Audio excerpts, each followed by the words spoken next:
Hello guys, so today I have a rigid body simulation here, and you can see it's cool. You know, it's actually pretty satisfying, but not satisfying enough for me, wahaha. So, here is the tip to make just about anything epic. Or any rigid body simulation epic. Go to the scene properties and then go to the little rigid body world. And look, we can control the speed. Let's make it like little. And then play the animation and look, it's like playing in almost slow-mo.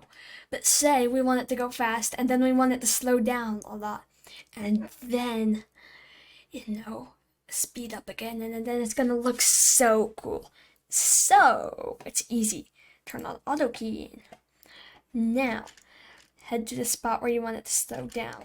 Make sure that you choose the speed that you like for now. So let's choose the speed. Let's do 2. 2 seems like it'll work pretty well.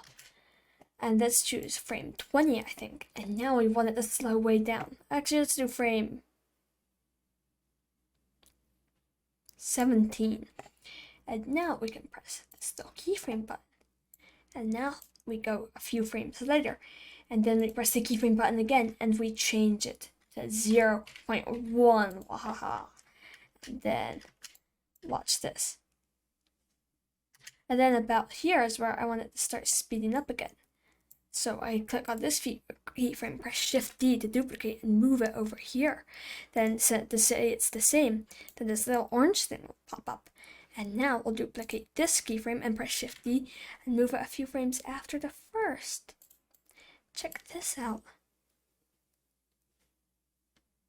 Isn't that just really cool? And if you space them out a bit more, it might be a bit more cinematic. Not really, it's less cinematic. Anyway, there you go. You have a really cool simulation and it speeds up and down. And if you really want, you can duplicate all of these, move them, press Shift D, and duplicate them and move them all the way over here. And check this out. Wait, never mind. Yeah. Always remember to play it from the beginning frame. And there you go. You have a really, really interesting slow-mo, fast-mo shot at the same time. It's really cinematic and good for most things. So I hope you enjoyed watching. If you enjoyed it, could you maybe hit that little subscribe button? I'd really love it. And the more you hit that subscribe button, the more these cubes will smash.